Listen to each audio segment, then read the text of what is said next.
The COVID-19 pandemic has changed everything, including the ways in which retail businesses operate. At this juncture, the retail industry has put measures in place to ensure safety for employees and customers. Level 3 lockdown has created new consumer behavior patterns that are driven by the needs of the home economy. Whilst these uncertain times make it a bit difficult to predict retail's new sense of normalcy, we are now joined via Skype by Michael Smollan. He is the Chief Growth and Innovation Officer, and he's here to share his insights on the evolving retail landscape in South Africa. Michael, good afternoon. Thank you so much for joining us here on SA Today. Afternoon. All right, so let's just first look at some of the defining aspects of the retail's new normal.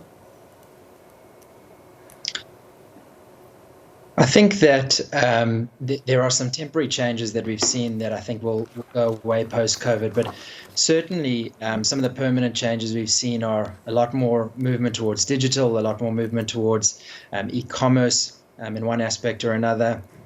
We've seen a lot more contactless, both in payment mechanism, a lot of movement towards contactless payment, a lot of movement away from contact in stores, and the protection of people, both shoppers and employees in stores.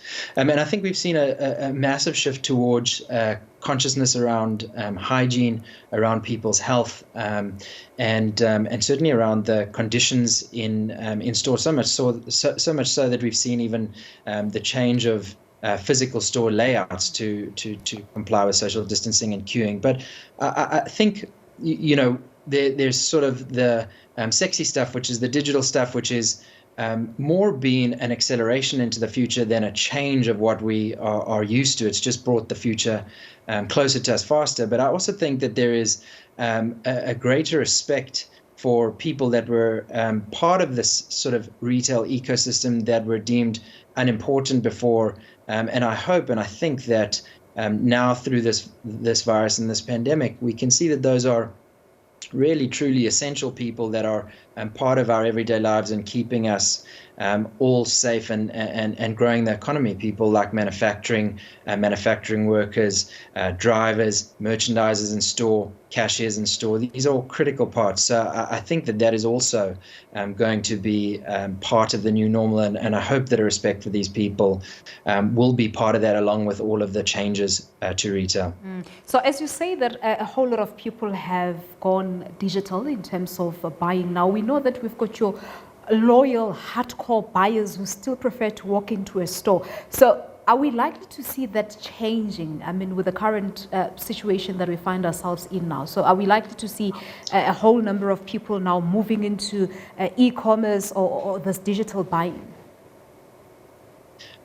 Well, I think that, you know, it's interesting because we've seen a massive swing in grocery retail onto e-commerce, but the reality is that the size of the average basket in grocery retail doesn't lend itself very easily to e-commerce. So I think that that is a misconception that will be challenged, and I think that people will go back into supermarkets and back into stores.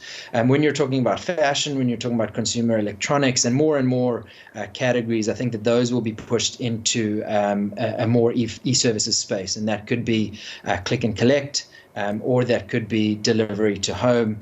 And I think that during this period, you've seen a massive number of people who've never interacted with the digital ecosystem of buying now are becoming familiar with it. They're dispelling the myths of it not being secure, of it being difficult.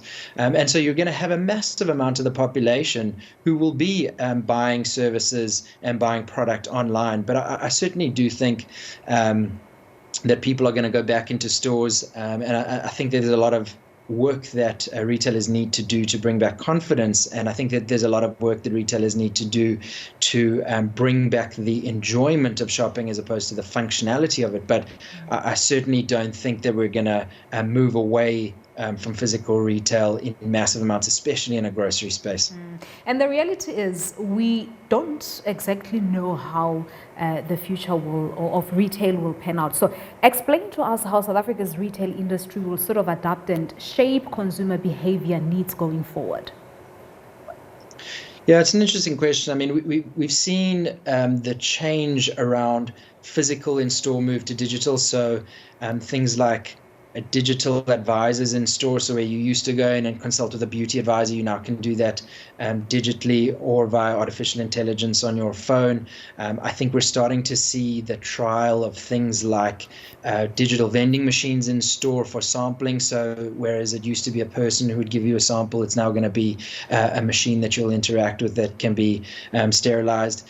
And I also think that you've seen massive acceleration by both the traditional retailers into the e-commerce space, into the delivery space. I think that a lot of them, perhaps with the exception of Checkers and 6060, have realized how far behind they are and how difficult this is. And so I think that there's been some huge strides there.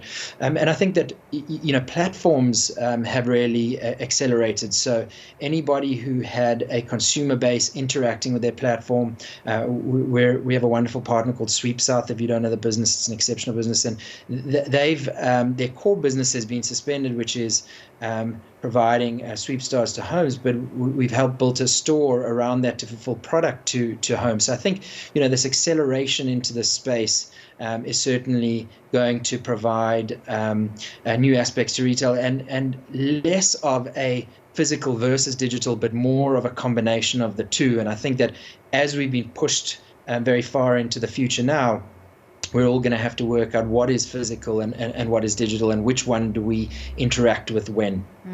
Because that was my last question to you, to say that in your opinion, what do you think are some of the key strategies for retail to sort of adapt in order to stimulate economic recovery at the same time? Yeah, it's a great question. I think the first point is confidence. I think that, if you look at our individual behavior, I have young kids and we have started to venture out again.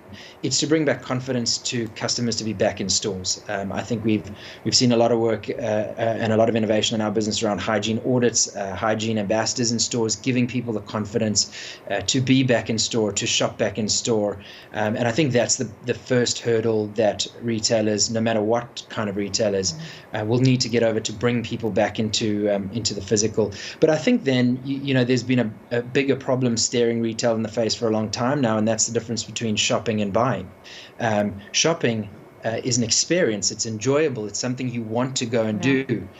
Buying is functional. That should be done via replenishment to your home with as little friction as possible. And so unless retail are going to find out what that shopping experience is again, I think that they're going to start to lose more and more in that battle to the digital world, because consumers want to interact in a physical space. They want to be shoppers again. The immediate need is to get confidence to be there again, and I think the retailers will overcome that. But the bigger question is, how do we make people want to shop again in our stores? How do we make people want to interact, and how do we make people become shoppers again, as opposed to just buyers who are ordering something to be delivered, to be replenished in their home? And at the same time, you have people who believe in retail therapy. Well, Michael, we'll leave it at that. Thank you so much for coming through. Thanks very much. Thank you so much indeed. That's Michael Smollan. He's the Chief Growth and Innovation Officer, sharing with us his insights on the evolving retail landscape in South Africa. Of course, this is in the midst of this coronavirus.